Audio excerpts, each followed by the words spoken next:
drift away from me, feeling my mind, it's drifting out to sea. I wanna smile again before I'm gone. Can we get back to where we used to be? Do we all feel the same? It's just a dream. Can we all laugh again before we're gone? I'm just saving the world. I'm just saving the world. I'm just saving the world from myself. Ladies and gentlemen, welcome back to another episode of the Cleveland Sports 360 Show. I am your host, LG, the voice of Cleveland Sports. We got an action-packed phone line coming in tonight, live. We're honored to have Mr. Chuck Galeti, and then Joe Monaco, and last but not least, for the main event, none other than Jessica I, coming off of her big win in her UFC 166 debut over Sarah Kaufman. Without further ado, ladies and gentlemen, welcome back and welcome a guest we are honored to have, Chuck Galeti. Chuck, how you doing, buddy? I'm glad to be on tonight. There's really a lot to talk about, even though it's no good news.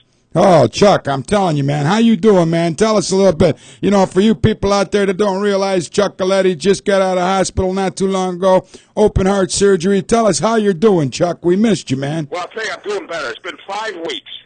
And you know what? Everybody always tells you that stuff. Hey, it could be worse. Well, I guess it could be worse. I could be dead. That's but right. It was miserable for weeks.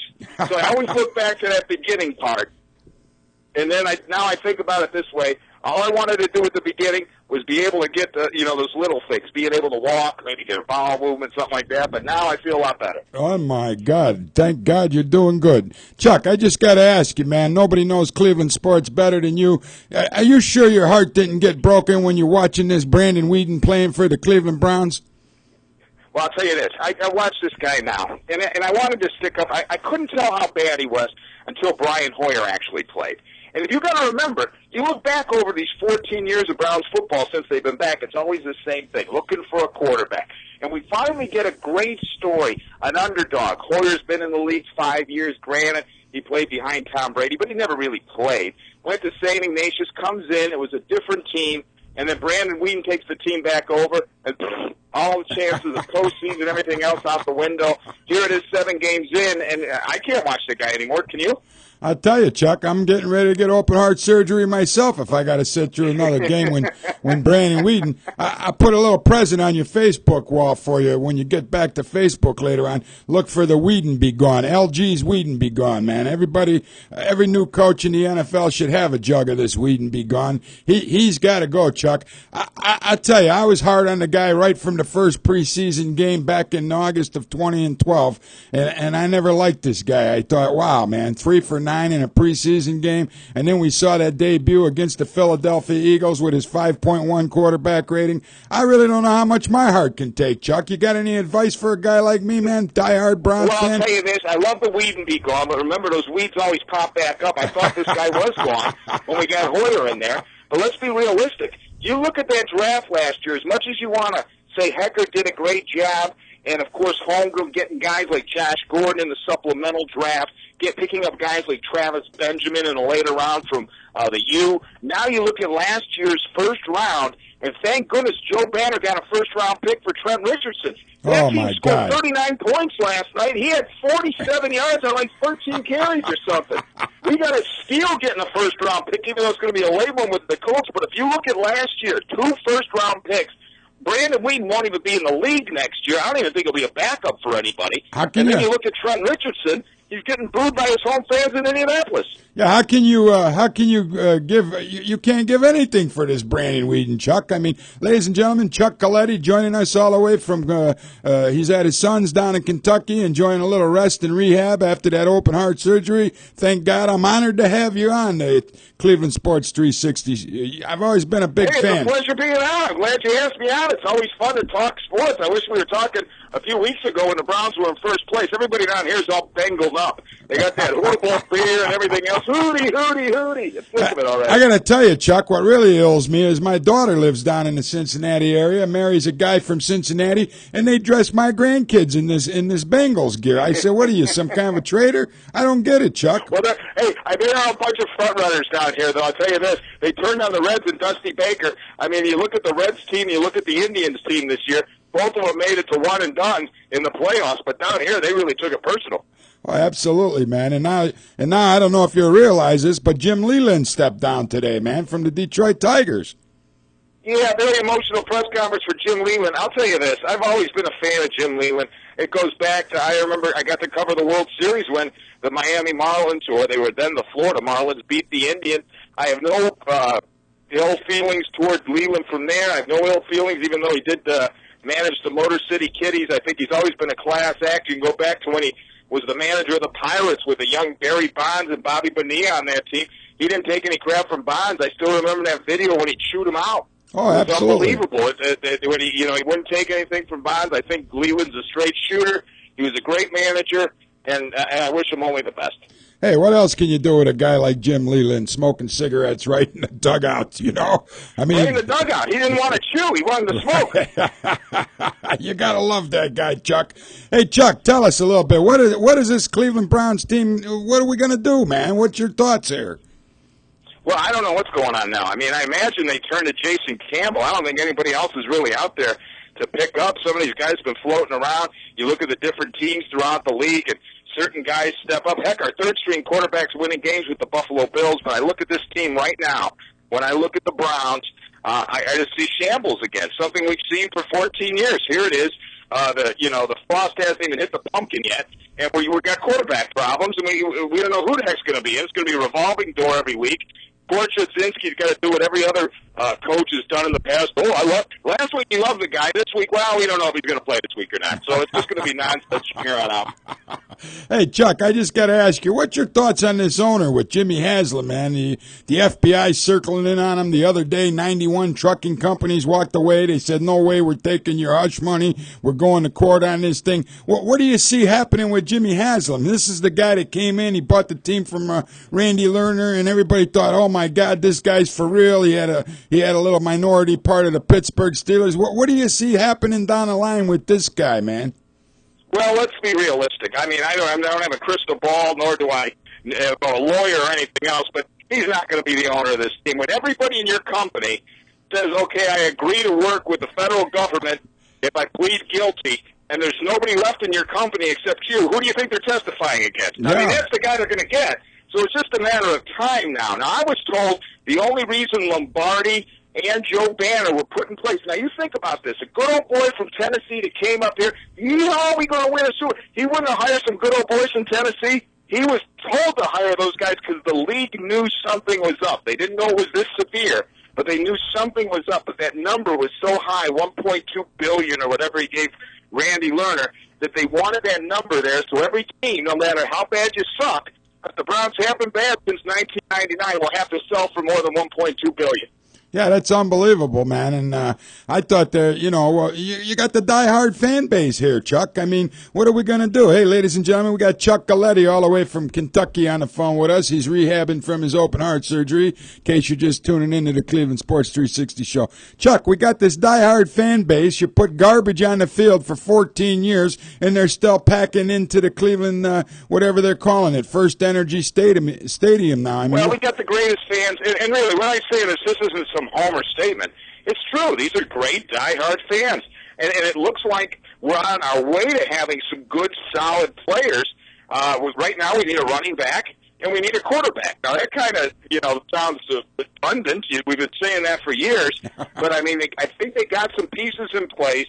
It was Banner's first year. I'm not going to get on the guy right away or not. We'll give him one more year. He's going to have 2 first-round picks next year. But they got to solve this quarterback problem. Because I think Josh Gordon's one of the top receivers in all of football if he could stay out of trouble. And I think the Browns could be looking better because they got some skill on the defensive line, on the offensive line. We got the quarterback problem still there. Yeah, Chuck, if you talk about Josh Gordon for a minute, did you see the game yesterday, Chuck? Oh, sure. Do you think that these guys are not putting it all out there for Brandon Weeden? Has the team lost respect for this quarterback, especially after putting Hoyer out there and seeing how easy it was for Brian Hoyer to move this team, man? What's your thought on Well, that? I'll tell you this. I think they are probably getting frustrated with Brandon Weeden. You can see that at the end of the game. It would have been a meaningless touchdown. I think if they would have went for 2 points, I think maybe for the bettors it might have meant something to them, or the over-under. But Greg Little was wide open. He drills the ball at him 100 miles an hour, and you saw Little's reaction after that pass. Like, are you kidding me? And they're turning on him. You know, Greg Little would have pulled that, stuff with Tom Brady or an Aaron Rodgers or a Drew Brees. Not to say they should even be in the same breath as a Brandon Weeden. But it looks like Weeden has lost the team. There's no doubt about it. You know what, Chuck? It's funny you say that because right before I got to the studio this evening, Trevisano, your buddy over there, had Greg Little at Panera. And he was asking Greg Little about that. He says, hey, do you got a bruise on your arm? I mean, the guy threw the ball behind him. He drills it into him 100 miles an hour. And that's what a lot of people are saying. How come we don't have the little bubble screenplay? How come we don't have a screen pass? This guy's incapable of having any touch. You know, it was so nice to see Brian Hoyer when he came in there and he threw the ball not only where only his receiver could get to that football, but he had that touch on there. I mean, we've been watching Weeden for his second season now. He's got none of those little fades to the corner of the end zone with that little lobbed touch on it. He either drills it 5 yards. I couldn't agree with you more. I mean, it isn't just beating up on Brandon Weeden, but he doesn't seem to improvise at any point. If the play goes wrong, he stares at his primary receiver. He doesn't check down quick enough. You saw on a number of occasions yesterday when it was 3rd and long and he'd throw that 2-yard pass. It's something that happens over and over again. Now, you can't, I mean, hey, listen, to be a quarterback at the NFL rank is incredible. I mean, what is it? 1% of anybody who could possibly do that. To play quarterback, to be the 4th-string quarterback in Division I college football, you've got to be the best guy in your county. But let's be realistic. When you get to that level, he is not ready to read those defenses quick enough. Oh, absolutely not. And, you know, he comes from Oklahoma. They were in the Conference of College Ball. They don't have the kind of defense. And, you know, like you just said, I mean, it's like 0.5% of all the football players in the world make it to the NFL, you know. It's like 0.5% of these guys. It's the best of everybody. He can't keep up with, you know, you noticed it last year when Trent Richardson came out and he said, I'm surprised one guy in the NFL can tackle me. That shows you the talent level that's available for these NFL defenses. And you know what, Chuck? If Weeden starts next week in Kansas City, they're going to have to borrow that stretcher that they took the Green Bay guy off the field with because they got the Terrell Pryor 10 times last week against the Oakland Raiders. This Kansas City defense is nothing to be messing around with, man. No, Kansas City had some great players on that team. They had an awful year last year. Of course, they went through the tragedy of the guy killing himself right in front of the general manager and former Browns coach Romeo Crennel. But, boy, what a turnaround. I mean, the only undefeated team, I believe, in the NFL right now. Absolutely. And they were the worst team in the NFL last year. You got to give Andy Reid credit. Now, you got to remember, last year in Philadelphia, the Eagles fell apart. I don't think Andy Reid's part was in it. If you remember his son, right. OD'd right before the season. I couldn't even imagine something like that happening in my personal life. He still went out and coached. People wondered if he still had it in him. And now look at the Chiefs. They're just unbeatable, and they're going to kill the Browns this week. Oh, and that's the truth, too. If this Weeden's in there as slow as he makes Bernie Kosar look like a ballerina behind center. And you know how bad Bernie was at scrambling. But well, yeah, listen, Bernie could read a defense. He knew right away he could check down. He was one of the smartest quarterbacks, we've seen. I mean, that's why he was so successful. That's the difference between him and Brandon Weeden.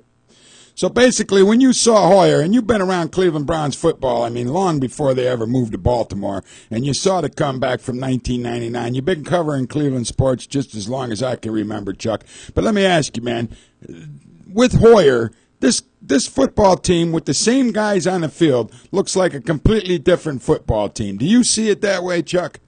No, I agree with you 100%, and I'll be honest with you. When I heard that Hoyer was going in to be the starter that week and that he skipped Jason Campbell in the depth chart, I said, this is going to be a long week for the Browns. And they went in and they played a great football game, and Hoyer was just truly a great story. It was something we really needed in this town for football, something to rally around. Instead of being this first-round pick like Brady Quinn or a Derek, or not a Derek Anderson, but like a Tim Couch, or let's say even our quarterback now, Brandon Weeden, also a first-round pick. This kid worked his way into the NFL, backed up people, been around for 5 years, but really was a success. Went to St. Ignatius, for goodness sake. It was fantastic, and then sure enough, like all the other things, I'm not saying we're cursed. The guy ends up getting hurt in his third game. Yeah, that's unbelievable. And you know what, Chuck, what really bothers me is if you look at these NFL fines that are coming out, that guy Alonzo didn't get fined one iota, and that was a direct, forget about the ACL being torn. It still was a helmet-to-helmet hit on a quarterback. You breathe on these guys now, and they're putting out fines. I mean, Sue got fined $31,500 for a hit on Brandon Weeden in the game against Detroit. Did you see that hit, Chuck? No, I saw the hit, and I'll go back to the hit yesterday with Gibson. It was a shame to see that guy lay on the field that entire time, but when they showed that replay, when I saw it in full speed, probably like you did, I thought for sure that's going to be a penalty. I thought the guy would be ejected and fined. But then when they showed the replay, he was trying to get out of the way. Absolutely. Absolutely. That was not – I don't believe Gibson was out to hurt this guy like that, or he was not. No, it was almost like he was trying to protect himself. Right. Right, but I tell you what, when Alonzo hit Hoyer, that was a direct helmet-to-helmet blow. No, it was a helmet-to-helmet blow, and what I think took place on that play, I think he lost consciousness for a second. That's what I thought. That's why he ended up hurting his knee and ankle and everything, because it just seemed like he went out, like he was knocked down for a split second, and you could see the way his legs landed. You know what, like Chuck? a feather going down almost. I was anticipating a head injury. No way did I think he would have tore the ACL. Hey, we could only pray that, they just had the second baby. Maybe they took some of that cord blood and harvested the stem cells out of that and put a little injection in his leg, man, because, that'll make it heal a lot quicker. LG's. Hey, listen, my leg goes numb. That's what they do in my heart. I had 3 arteries taken. They take it right out of your calf. No then you kidding. got a big black and blue mark all the way up your leg, and they take the arteries from your leg and they smack them in there.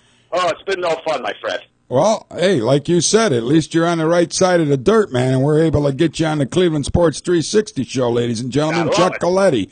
Hey, Chuck, tell us, what's in Chuck Galeti's future, man? Well, I'm going to get healthy, first of all.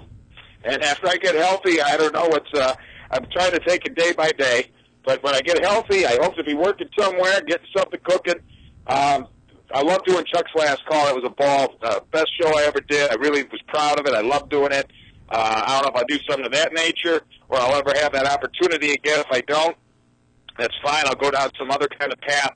But right now, I got 5 kids. I'm fortunate to still be here. I'm going to get healthy. I'm going to take care of myself and just try to live a good life from here on out. Well, I hope you do get back on to Chuck's Last Call, because I got to tell you, there's plenty of summer nights I stayed up watching that show just to see Chuck Galeti do what Chuck Galeti does best, and that's heckle those people that call in every night, man. You were a fantastic host. We had a great audience, man. They were pretty funny, most of them. I'd say 90% of them were funny, 10% were punks. Hey, everybody deserves a second chance, and I'll tell you what, if you need help lobbying for Chuck Galeti, you get a hold of LG, and I'll do whatever it is that I can do to get you back on Chuck's Last Call. But what do you see happening for the rest of the Cleveland Browns season? Do you think a team would intentionally tank Chuck to try to get a better draft pick coming up next season? No, I've heard people say that. I don't think this team will intentionally tank. I mean, heck, let's not forget, they were 0-2 at one point. Brian Hoyer was going in, and we all thought to ourselves, oh, my goodness, are they going to even win a game this year? The over-under in Vegas was 4 wins. Heck, they already got 3. They're 3-4 right now, so I don't think they're trying to tank anything. They still, you look at the division. Right now the Bengals are like the clear leader, and they're only 5-2, and then there isn't another team in the division over 500. Well, I tell you one thing, it's been absolutely the AFC North was up for grabs, and now you got the Pittsburgh Steelers all of a sudden remembering how to play football. The Ravens are looking like garbage. I think giving Flacco $120 million must have went through his head because he's not working that hard. This division was up for grabs, and if we had a quarterback, I do believe we got the guys in the receivers, and absolutely we're a little bit light on the running back situation right now, but getting rid of Richardson. That's why I'm disappointed, because when Hoyer went down, these guys should have known. That front office should have been aware of the fact that Brandon Weeden, they watched him all the way all summer. It isn't like they never saw the guy play before. They should have known Josh Freeman, even if he's not even a superstar, might play tonight for the Vikings against the Giants. I'm not sure if he's starting or not. I'm But pretty they sure he should've is went out and starting, grabbed Chuck. a guy like that, even for a year, to give him a couple bucks, because they were right in the thick of things, and you saw this city, how excited they were to be in first place, winning football games. And now if number 3 walks on the field Sunday in Kansas City, it just deflates everything. Absolutely. And you got to think about this for a minute, Chuck. All the guys that were out there after yesterday, I mean, St. Louis, you got Bradford's down with an ACL. He's done for the season. They're talking about maybe bringing Tim Tebow into St. Louis. That's how desperate they are. Matt Flynn, Thaddeus Lewis is up there in Buffalo, but then he thought he had a little leg injury after the other game, and, he came back yesterday and won the game for the Buffalo Bills. Yeah, Thad Lewis is playing great. I heard people here mock Thad Lewis like when he was going to get the start for the Bills. Well, all I know is he's 2-0 right now, I think. Absolutely, and you want to know something? Close to being 2-0. I think, it was close. I think they just lost his first game, but he won yesterday. But you know what, Chuck? That's what concerns me with this new coaching staff. Everybody was big, high on the hog over Norv Turner. Who the hell's evaluating the talent here, man, that would think a guy like Brandon Weeden's better than Thaddeus Lewis? No, listen, I don't, Brandon Weeden was a high pick. When you take a guy that old, you want him to be a surefire thing. If you're going to take a guy who's 28 years old in the first round of the NFL draft, you would hope that he'd come in and be good right off the bat. That hasn't been the case. He's not mobile enough, and he doesn't read the defenses quick enough. He's got a great arm, but now I think he's even lost his confidence, and he's probably lost the team. So I don't know if he, I think it's over for him. Now, let me ask you one other question, Chuck. Going back to the Mike Holmgren days, did you ever have an opportunity to sit down and talk with this Holmgren while he was here with the Cleveland Browns? Well, I was there at his opening press conference when he took over as president of the team. And usually he wasn't around as much as people would think. He had that one press conference that was very bizarre, and then the one time he wanted to buy everybody tickets to the playoff games or whatever. Don't call him. And I did have a chance to talk to Pat Shurmur on a number of occasions, and I really liked Pat Shurmur, but you could see his disgust. It was just, it was like this. It was a broken record the way the Browns organization was run. They would hire guys like Romeo Crennel, who was a great man. I mean, really just a good man, Romeo Crennel. Phil Savage came in happy, ready to roll, and every guy that came in left bitter, and that's been the case for 14 years now. Yeah, and that's terrible because this is the longest it's ever taken for an expansion team to get to be a winning team in NFL history. If you look at the Houston Texans, I think within 3 years they were up and rolling. I mean, you got your Jacksonvilles and you got your, the Tampa Bay Bucks, but they were winners before. I mean, they won more games. We 3 and I can't even go there. 4 and. Unbelievable. This team hasn't won a playoff game. Think about it. Since January 1st, 1995. I was at the game against New England. Bill Parcells was coaching the Patriots at the time. Bill Belichick was coaching the Browns. And that was the last playoff game won. That's 18 years ago. So my son, who's 23, who I'm visiting right now, right over the Cincinnati border, think about it. He's never in his lifetime, he's 23 years old, seen any good Browns football. That's what I say. There's a whole generation of people out there, Chuck, that have never seen a winning Cleveland Browns football team. And it shouldn't take 14 years with the time and the money that this team has put into players, personnel, coaches, quarterbacks. This is ridiculous. It's like a revolving door down there at First Energy Stadium. I'm tongue-tied. I don't even know what to say. But we really don't know what's going to happen either. I think it still comes down to the players. Maybe you put the right guys in place, you luck out with a coach or whatnot. I can't get on Chud yet and his staff, but I think they got 3 wins already. That's a lot more than people would have thought they'd have at the midway mark. But I had them winning 6 this year. And you really have to be realistic. There's going to be a new owner here within a year or two. So who knows if the new owner comes in and just scraps everything again. You don't think that Haslam's family, from what I heard, that they already had a deal worked out to where Jimmy Haslam's father would take over the team if he gets indicted? Well, they'll put it in the trust, and at the end of the day, they don't really care where their checks come from. Let's be serious. You know what I mean? It isn't like they're going over Haslam's house for dinner. Right. But he's not even around. When it's all said and done, I'm sure the trust will hold it for a certain amount of time so they can find somebody with that kind of jack to come and buy the team. Absolutely. So before I let you go, Chuck, I want to thank you so much for coming on the Cleveland Sports 360 show. I'm honored to have you. When you get back to Cleveland, you got to hook up with me, maybe come in live, and we'll do a show together live on the camera, and we'll get you back into circulation. Thank you for having me on. I had a ball tonight. Yeah, one more question. Give me a prediction in Kansas City next week for this Cleveland Browns. Kansas City game. Well, listen, I think we're going to stun the world. We're not going to win the game, but we're going to stun some of the fans here. I've called for a Travis Benjamin, maybe returning a punt, kickoff kind of deal. But at the end of the day, I see the Browns losing probably, let's say, by 10. We'll give it a 24-14.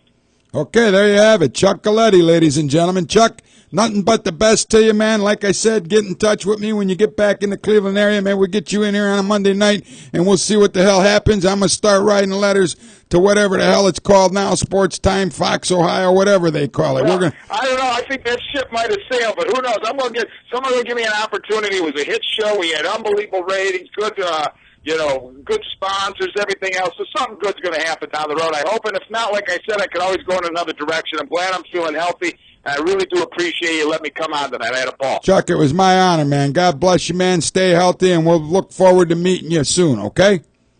All right, buddy. Thanks for the call, Chuck. Ladies and gentlemen, Chuck Galeti. How about that?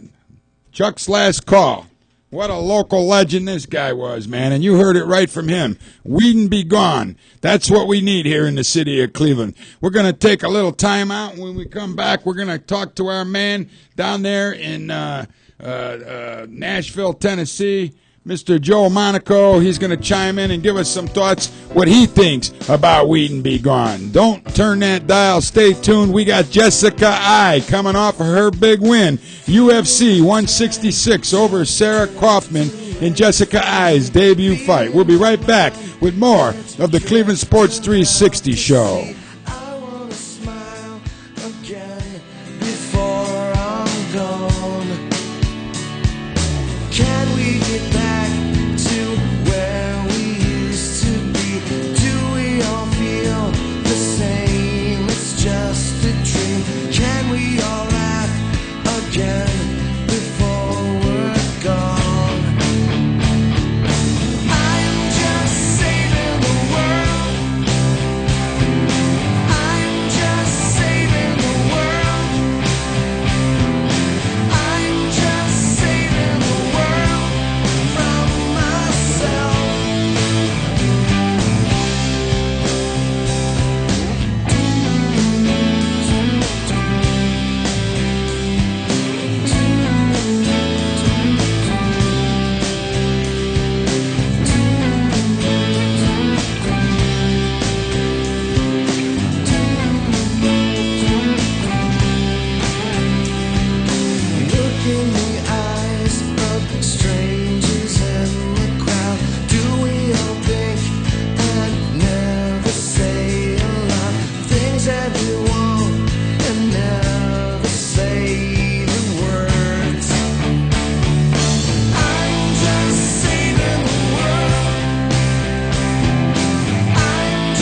Hey, ladies and gentlemen, welcome back to the Cleveland Sports 360 show. I am your host, LG, the voice of Cleveland Sports, and joining us now, live all the way from Memphis, we're going to be talking some Weeden Be Gone with my man, Joe Monaco. Joe, are you there, buddy?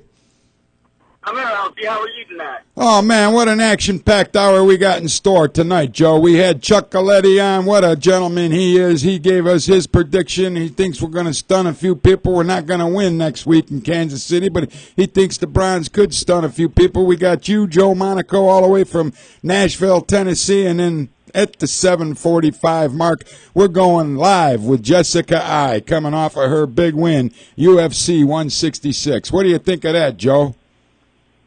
Good lineup tonight. Big lineup. So, Joe, obviously you probably watched the Browns game yesterday. What's your take on this Brandon Weeden character, man? I tell you, LG. I mean, you just get to see the same routine. It's like it's going back and reverse in the mud, and you just can't get out. Yeah, it's really something, man. It's playing. It's just the timing to the receivers, to the pass. You know, him passing the ball. It's like you never practice. I mean, all the receivers are trying to run around and they're not on the same page with the quarterback. And it's frustrating to watch. And you can just watch. They did a camera shot at number 32, great Jim Brown yesterday. And I tell you what, bro, man, you can see the look on his face, how disgusted he was. Pretty much sums it up. Yeah, I mean, you look at Norv Turner, and it looked like he wanted a vomit in his coffee that he was drinking up there in the booth. What's your take on the talent evaluation of this Cleveland Browns coaching staff, Joe? Give us a little insight. Thaddeus Lewis is up there in Buffalo, and he's lighting things up, man. Tell us, who the hell evaluated Brandon Weeden to be the starting quarterback for this 2013 Cleveland Browns? Man, if I was Lombardi or Banner, I'd have him sitting on the bench. He's had his opportunity to start, and he is just not showing any improvement moving forward. And you watch Hoyer have the same personnel that he's using right now, and he's moving that team down there. Why is he moving that team? He knows how to look off receivers for one. He's mobile for two, and defenses respect his mobility, where Weeden doesn't have that. And he keeps hanging on to the ball for like 8 seconds. And it's just, it doesn't work anymore. You know, Joe, really, honestly, you talk about holding on to the ball. There was several plays where I counted up to 6 seconds. 1,000, 2, 1,003. 6 seconds, and Brandon Weeden was still holding on to that football. Now, how in the world can you expect the offensive line? I mean, they didn't have that many sacks yesterday, the Green Bay Packers. I do believe that Weeden was only sacked 3 times in the game, which is not bad. He's got a quarterback, a QBR of 10, and a rating of 48.6, man. I mean, how can you – it's funny. I heard Greg Little – and he was saying Brandon Weeden wanted to get rid of the ball quicker, and that's why he gunned it into him in the end zone at 100 miles an hour yesterday and threw it slightly behind him. How can you expect anybody to be protected for that kind of time, Joe? You're putting too much strain on your offensive line. I mean, you can count 1,000, 2, 1,000, and Hoyer's got the ball already down the field somewhere. And it's another deficiency of Weeden. He can't read defenses. He's like he's lost out there, and the couple times he got picked off in a corner spot because he just doesn't know how to put the ball, or his receivers not looking for receivers when they're open. Well, I got to tell you something, Joe. He doesn't see half the receivers when they're open. That's another problem. It's funny how the same guys playing under Brian Hoyer were able to get open, and Brandon Weeden can't see these guys. He just doesn't see the field. So it's time for Weeden to be gone. Wouldn't you agree, Joe? I agree 100%. I think he's had his time, and he just has not been able to break through and keep moving forward to show improvement. And it's just been horrible. I mean, why is it that Hoyer can run this offense and it looks like a professional NFL offense, he's behind the center, and you see Weeden back there, and it's just like, my gosh, you can go watch St. Ignatius play on offense and show a better display. And I guarantee you run Weeden against St. Nation's defense, he'd have the same problem. Yeah, it's unbelievable. It's unbelievable, Joe, how bad of a quarterback Brandon Weeden is actually turning into. He's regressing. I don't see him progressing. I see him regressing, and it's he flourished better under a Pat Shurmur offense, if you can believe that. I can't even believe I just said that. That came out of my mouth, Joe. But every year the NFL defenses are getting tougher and tougher and tougher, and then these linemen, the linebackers. I mean, look at Kansas City. I mean, if you put Brandon Weeden on the field in Kansas City at Arrowhead Stadium next weekend, you're looking for a death sentence coming over. It would be irresponsible of the Cleveland Browns coaching staff. This is a defense that sacked Terrell Pryor 10 times last week, Joe. Yes, and let me say this. I mean, I wish, for one, the Cleveland Browns ownership organization, 1999, other than Tim Couch had showed some promise, and Derek Anderson had his 1 year, and Kelly Holcomb had his 1 year. Happier when somebody had somebody had gotten hurt at that season. But other than those three guys, we haven't had a professional or a future, stud quarterback, franchise quarterback. And it's been a deficiency of this organization since 1999. And you want to know the crime of it, Joe, is we sat there and we watched Geno Smith sit around in that draft room for how long? And Geno Smith's doing one hell of a job for the New York Jets, isn't he? I agree. I saw him play yesterday. He was pumping the ball. He started to get more comfortable in that offense of theirs, and he started to show he's starting to move forward. And you can see him improve. But getting back to Ames Reed here for a second, please let me ask you this: the Philadelphia fans have got to be fuming. Because let me tell you this: you got a coach. The first thing he did when he got hired by Kansas City, who did? Alex Smith, right? Right. They got Alex Smith. They got a quarterback who was San Francisco starter quarterback, so he's a starter in the NFL, and he's had success. Guy's got playoff experience. Right. And the second thing that they've done is they got a whole new offense coming with players that played for Andy Reid before. How can you explain something like how they could be 7-0 right now, sitting there with a new quarterback, a new coach, new offensive play system, and they're 7-0? How's that work for everybody else in the NFL? And the Cleveland Browns can never even touch that.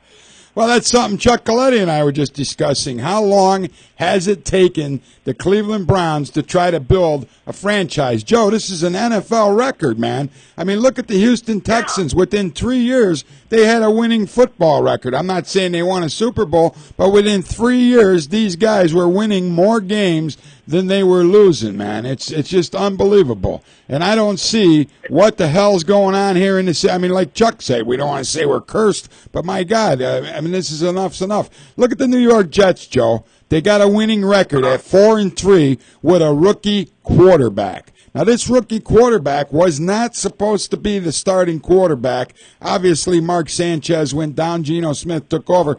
Geno Smith said, I'm going to turn this season around. I'm going to make this a playoff caliber football team. And they beat the New England Patriots yesterday, Joe. It's only their second loss of the season for Tom Brady and his Patriots. And they had Gronkowski back there yesterday.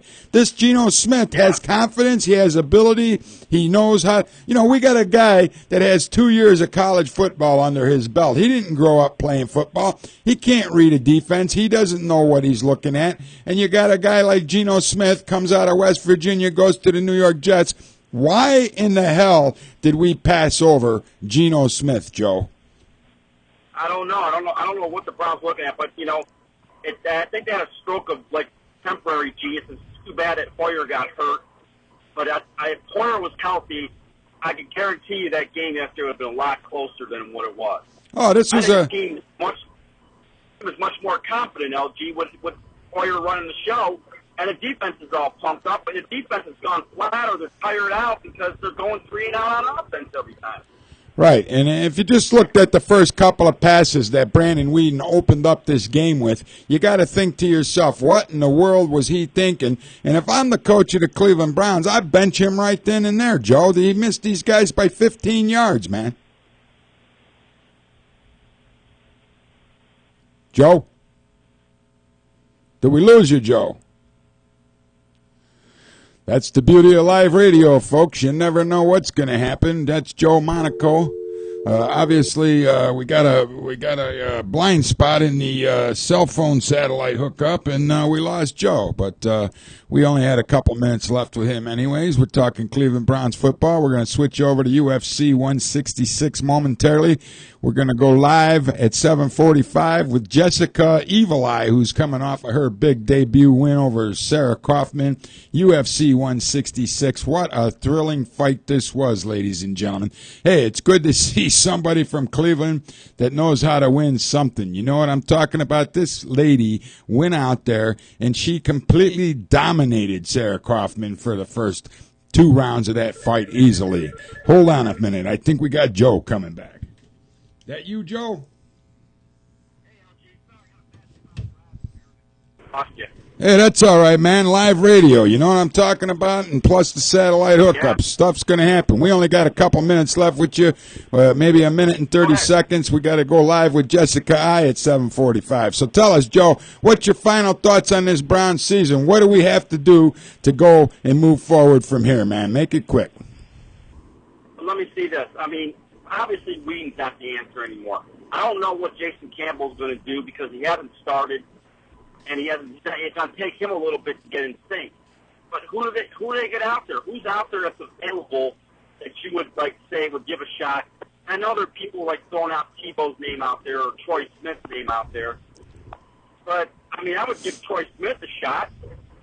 What do you got to lose at this point in time? I'm sure the guy's going to work for the league minimum. He's going to come in, and he's going to do his best to put a winner on the field. At least the guy can move behind the center and hopefully protect himself a little bit and get rid of that ball. This Brandon Weeden, you know, he's a pitcher, Joe. Those people are never in a hurry to get rid of the baseball. That's right, and I'll tell you what, I'll do real quick, and I think they do need – they'll move forward as soon as he's sitting on the bench. That'll be a step in the right direction. All right, Joe. Well, thanks for the call, man. I'm going to cut you short because we got Jessica. We got 1 minute to get her raised up here on the telephone. But thanks for joining me, Joe. Hopefully you'll join me next Monday night, and we'll be talking about whatever happens to the Cleveland Browns in Kansas City. What do you think, Joe? I think they could pull a surprise if Weeden's sitting on the bench. They could surprise. All right, Joe. Well, thanks, buddy. Talk to you soon, and good luck to you, man, and keep up the good work, okay? All right, you got it, LG. Take care, buddy. Joe Monaco, all the way from Nashville, Tennessee, talking Cleveland Browns football. It's time for Weeden be gone. There's no ifs, there's no ands, and there's no buts about it. Don't turn that dial. We're coming right back after this commercial break with none other than Jessica Evil Eye right here on the Cleveland Sports 360 Show.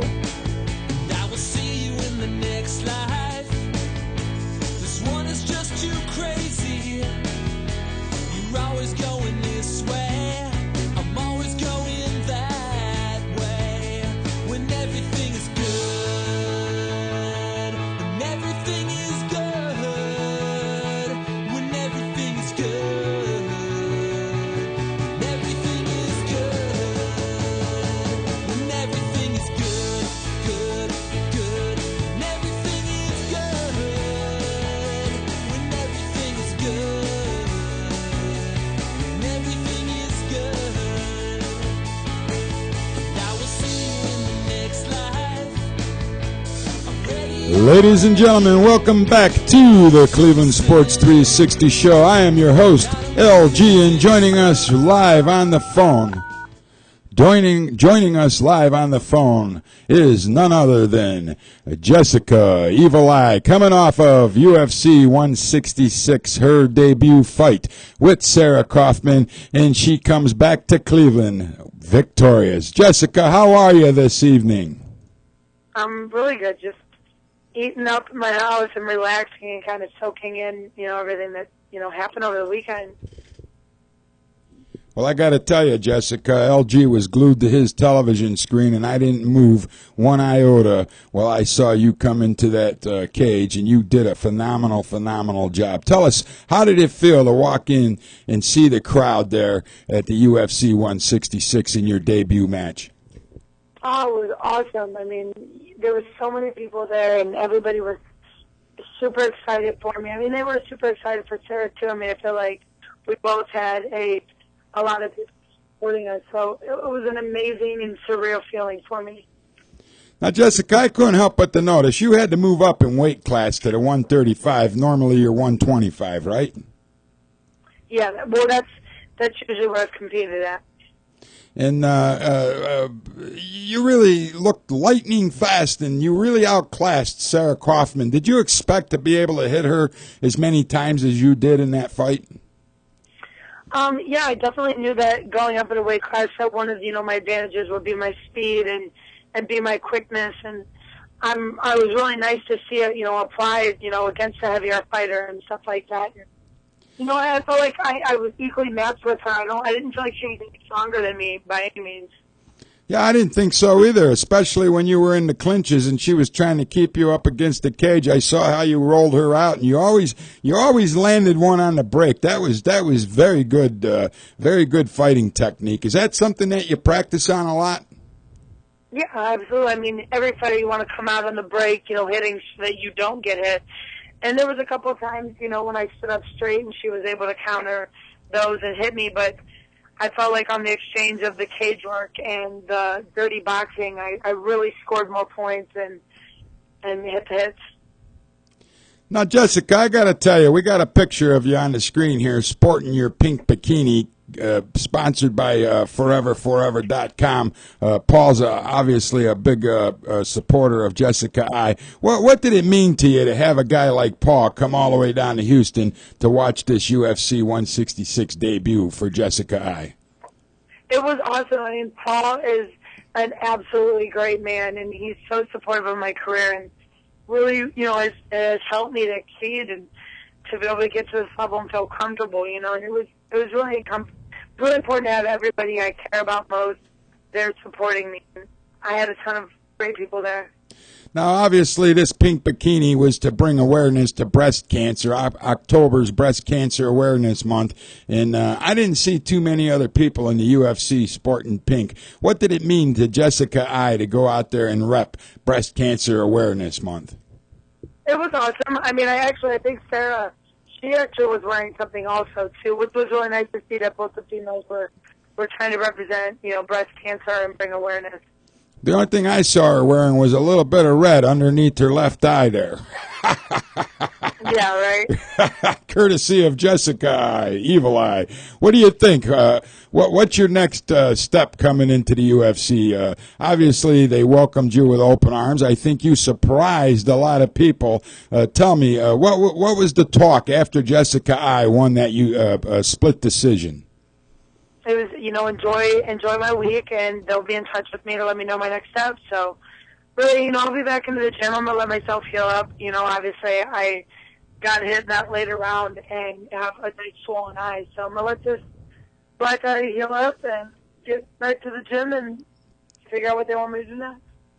Well, I think you're going to be surprising a lot of people for a lot of years to come, Jessica. I think you're going to be a wake-up call to have somebody that is a winner from the Cleveland, Ohio area. What a lift that is, especially with the way the Cleveland Browns are playing football. We have our own Jessica I repping Cleveland, Ohio, and it was so joyous to hear that coming out of my television speakers all the way from Cleveland, Ohio, Jessica I. What does that mean to Jessica I to represent Cleveland, Ohio? Oh, it means everything to me, but I want it to mean something to the fans, obviously what I do, I do it for myself, but I also do it for the support, because without, Cleveland or the support that I have, maybe it wouldn't mean as much to me. And it's awesome to be able to have everybody in Cleveland supporting me.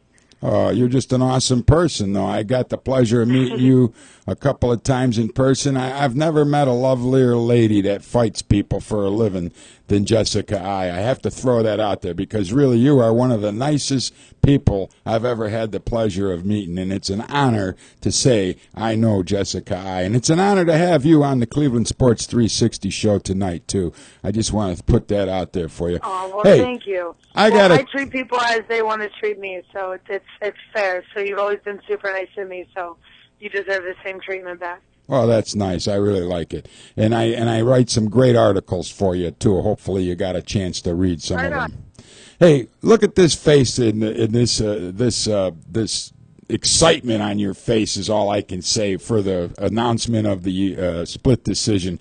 Did you think that this fight was close? Did you think that you might have won this fight, or were you a little bit concerned maybe she had a little bit in the later round and she might have made a comeback? What was Jessica I thinking right before they raised your arm in victory?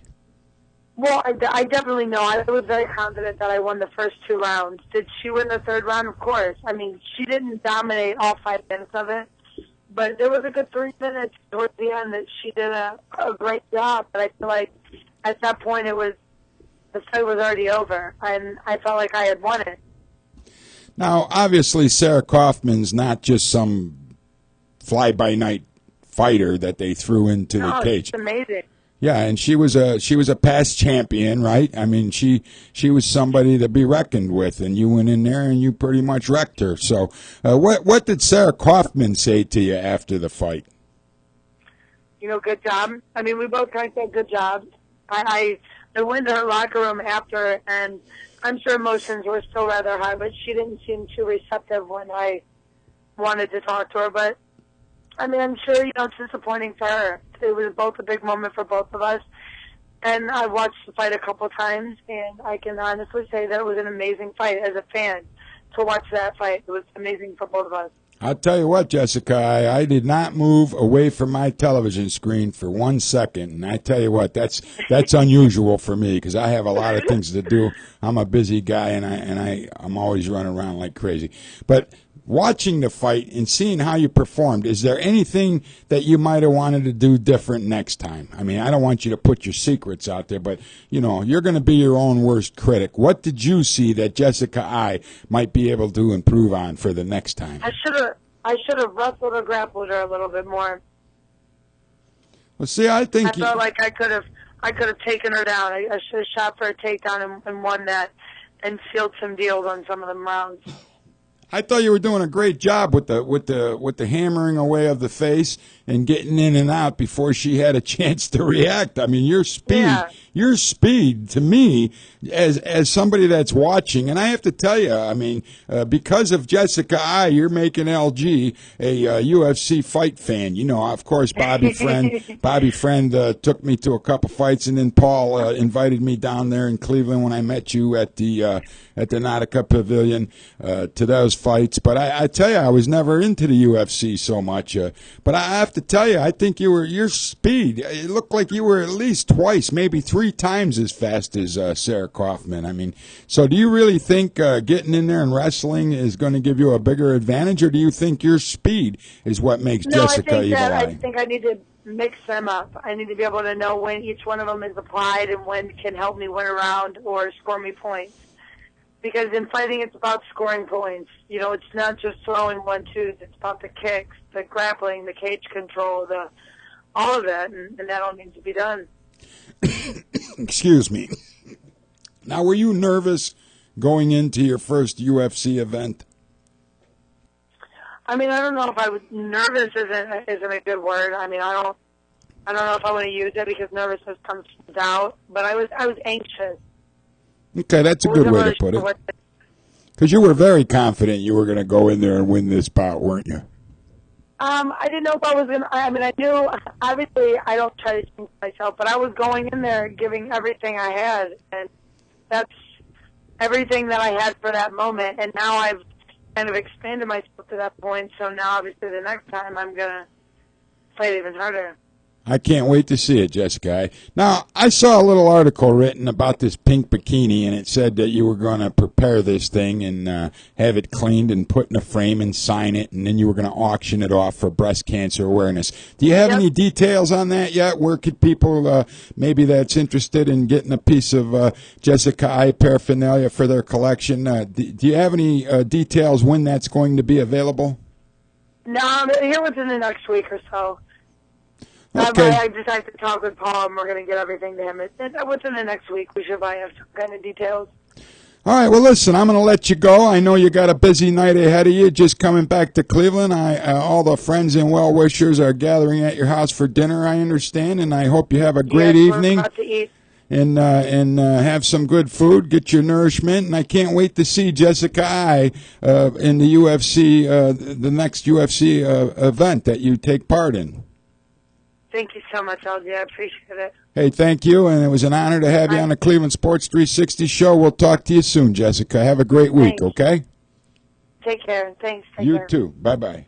Ladies and gentlemen, Jessica Evil Eye, all the way from Houston, Texas, back home in the state of Ohio, Cleveland, Ohio to be exact. What a victory she had over Sarah Kaufman last Saturday night in Houston. A sold-out crowd, a crowd that bought those tickets within 72 hours. ForeverForever.com, Jessica I's main sponsor, was down there helping out one of her sponsors. I'm not sure if he's the main sponsor. Paul is nothing but Mr. UFC himself.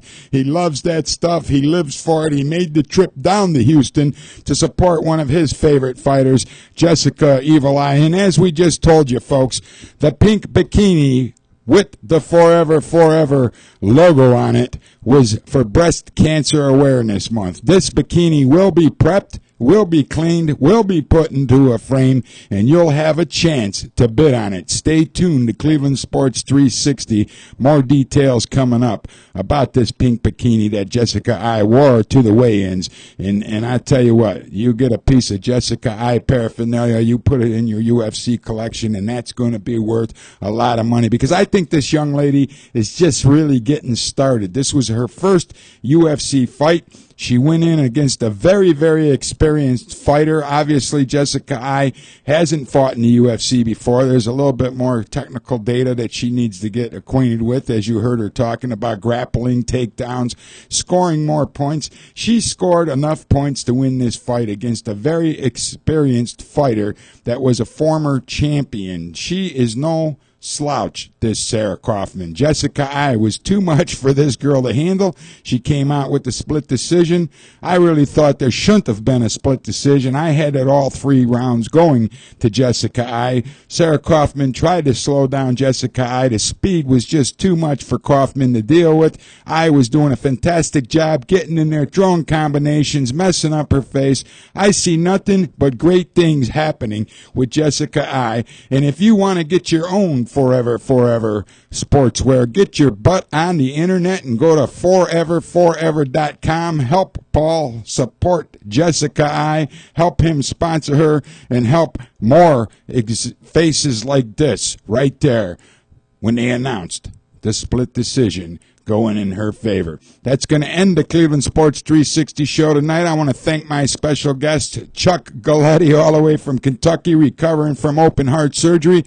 You heard him. They took some veins out of his leg. They put it in his heart. He's functioning. He's getting back to health. And let's do what we can to get Chuck Galeti and Chuck's Last Call back on Sports Time Ohio or Fox Sports Ohio, whatever it's called now that the Dolans sold that, Sports Time Ohio. There was nothing better than after an Indians game than listening to Chuck's Last Call. Let's write letters to that station. Let's get the petition going. I'm going to put an article together. Frequent the ClevelandSports360.com. Chuck Galeti's a good man. Everybody deserves a second chance in life. Let's get Chuck Galeti in Chuck's Last Call a second chance to keep us entertained when our Cleveland Indians take back to the field next year and start kicking some butts on their way to the AL Central divisional crown, we hope. Weeden be gone. That's the next thing we got to work on. Write letters. Call the Browns office. Tell them we are sick and tired of seeing Brandon Weeden. We want to see a face like this when Brandon Weeden gets the call. You are no longer employed by the Cleveland Browns. We wish Jessica I all the best in the world. We know the best is coming her way. She's a great human being. You heard her. She treats people as she would like to be treated. And I got to tell you, that is a legitimate statement coming from a legitimate, nice person. Ladies and gentlemen, thanks for joining the Cleveland Sports 360 show. We'll see you next Monday night right here on StreamingSportsTalk.com. Take care. God bless everybody, and do something nice for somebody this week.